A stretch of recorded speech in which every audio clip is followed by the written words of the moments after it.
My name is Lotus, and I'm here to give you some thoughts that I have about current events in the metaphysical world and in our community, and also to teach.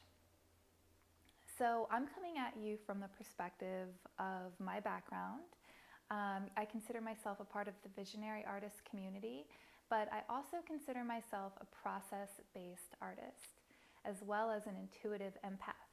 So what that means to me is that the process is more important, that there's magic in the process. And honestly, what comes out of it is kind of like a second thought, an afterthought, but more importantly, a manifestation of something that's actual and real, even more real than the material reality that is resulting from what we do as artists. So as I mentioned, I'm an intuitive empath, also an energy healer, and the reason that I'm making this video for you is because I remember some of the challenges that I faced when I first started on this journey and on this path that I'm on, and that perhaps you're on too. So I'm here for support. I'm here for support of your creative journey. I hope to share techniques and personal stories from my own adventures. That's kind of my goal as an artist. And this is the beginning. And I think at the beginning, we always start with foundations and we start with grounding. So this month, you'll see a lot coming from me that has to do with grounding because I think it's so, so important. And who needs to do grounding? Well, the beginners as well as the masters. It's something that we all need to do. And why? I would like to talk about not just, hey, you need to ground, man, but the dangers associated with what happens when we don't ground and we're not present to, the material reality that we're existing in. The first thing would be a weak foundation. So we learn in our physical practice like yoga or dance, or building a house, that the foundation is the most important part. And if you have a weak foundation, you can get way, way, way up here, and it's not going to be good. You'll lose things that you love. You might end up impoverished. You might end up making mistakes that were not based on your clearest intentions and what you wanted to do in the world. So we always work on protecting ourselves and on grounding. Another problem that you might face if you're not working on keeping that structure intact is being open to unwanted energies. And like I said before, producing things that aren't in touch with your intentions. And to be honest, you notice this in people who are in the spiritual community who seem a little bit off and ill, they seem sick, and it's unfortunate because if you lay the groundwork first, then you can reach even higher heights.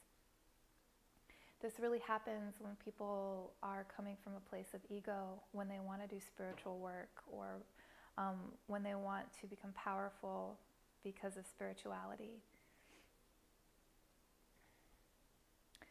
I will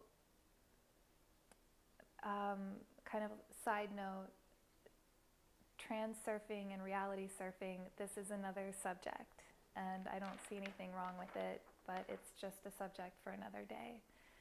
So let's stay focused on this timeline and the here and now, because that's where we are. That's where I'm talking to you from.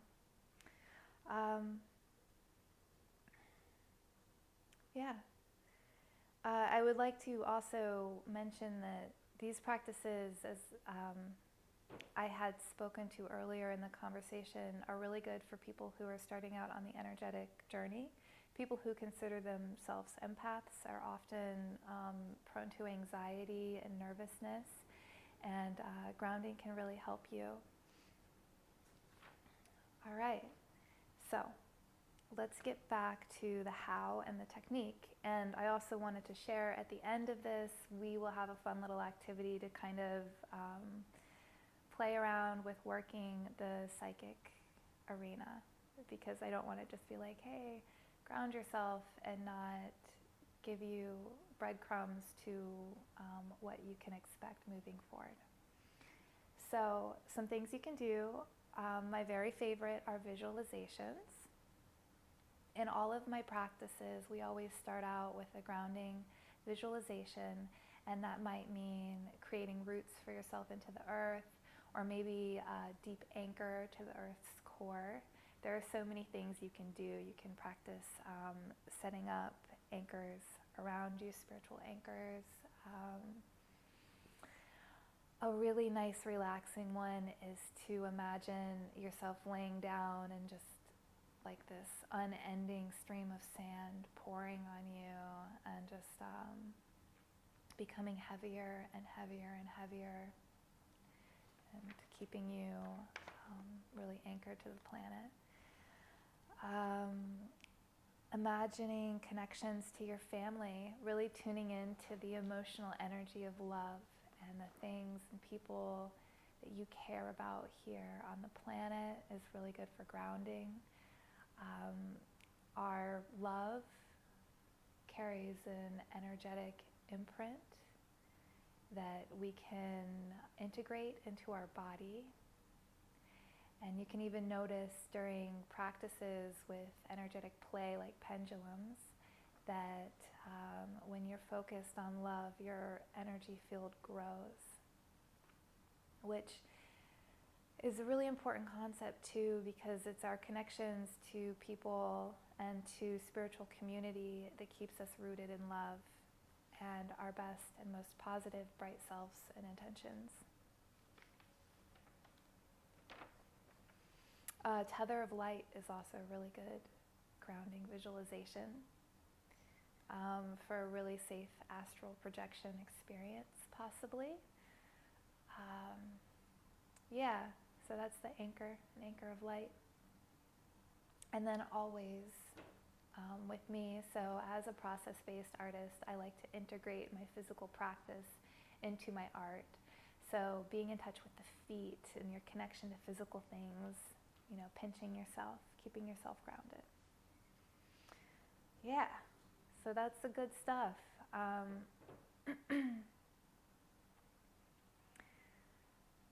I think that more than ever, our community needs to find boundaries and roots to keep us on an ethically sound path, because there's so much information and content out there,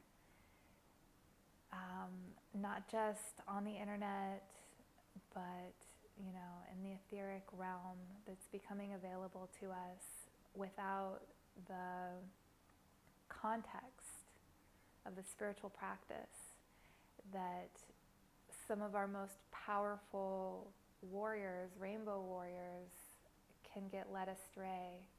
And we really need you right now to stay connected to your community. Okay?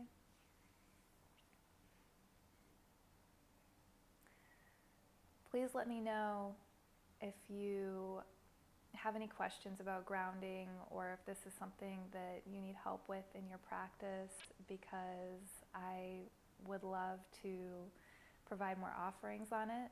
I will be moving on to another subject soon, but I will always tell people to come back to the root, come back to the base, because you know, we are built on our ancestors, and our ancestors rely on us for healing as we move forward as swiftly as we are moving forward right now as a human community.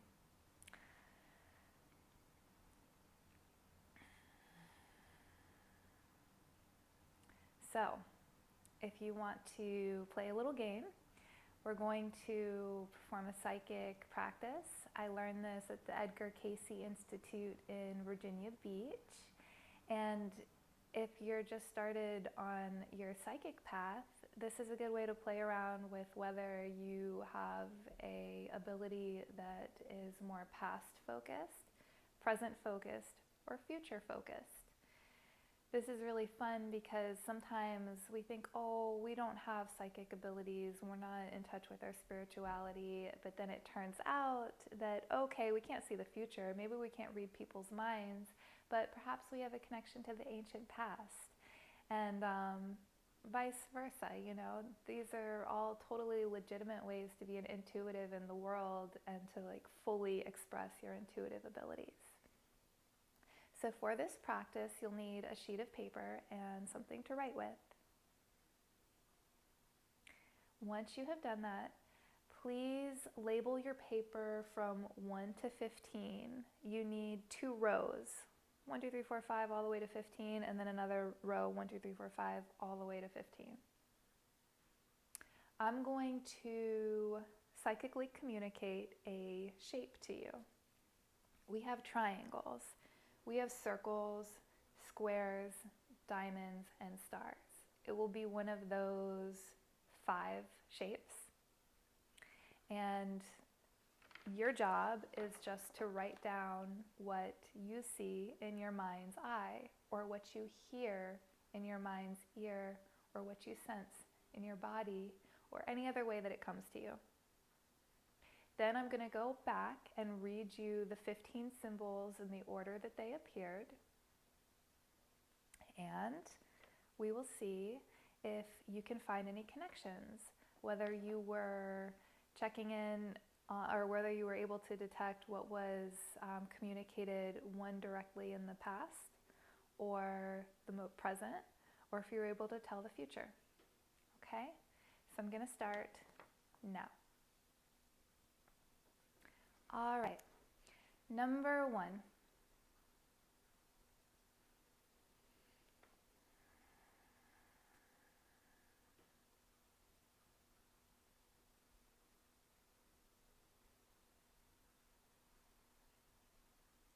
Number 2.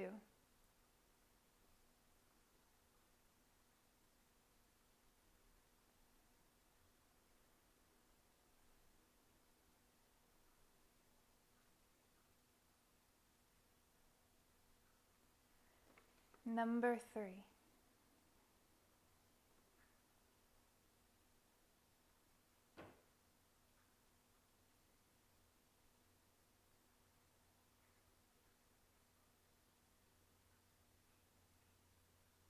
Number 4.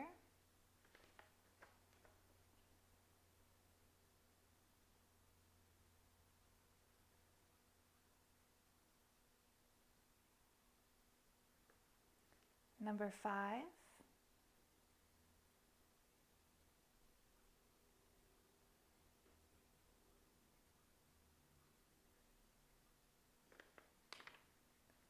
Number 6.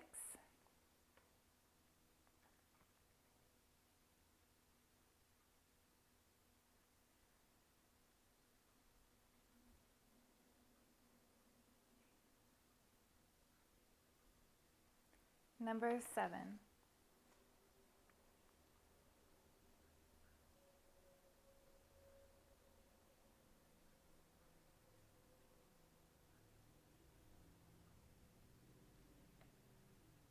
Number 8.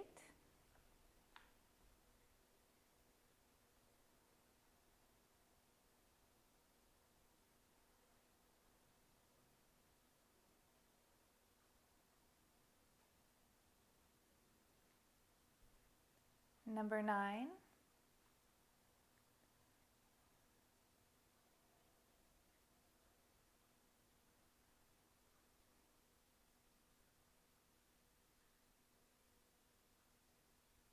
Number 10.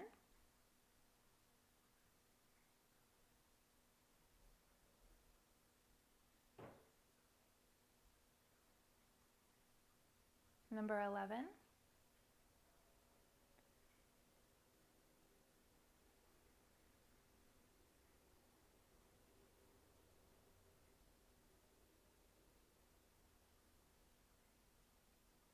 Number 12.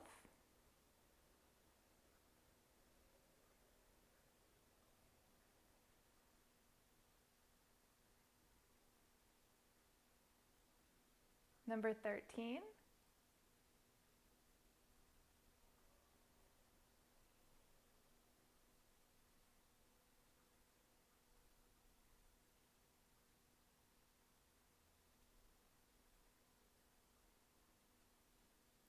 Number 14.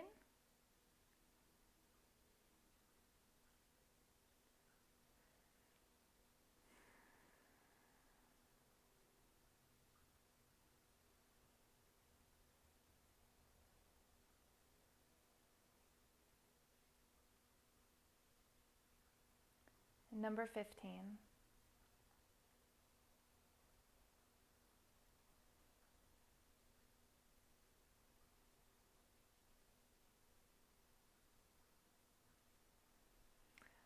Okay, so have you gotten them?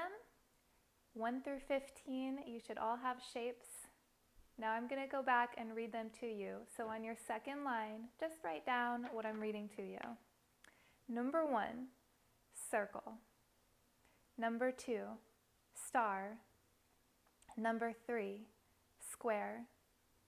Number 4, triangle. Number 5, triangle. Number 6, star. Number 7, diamond. Number 8, star. Number 9, circle. Number 10, square. Number 11, diamond. Number 12, square. Number 13, circle. Number 14, star. And number 15, triangle. Now you can go ahead and look at your 2 rows and compare them.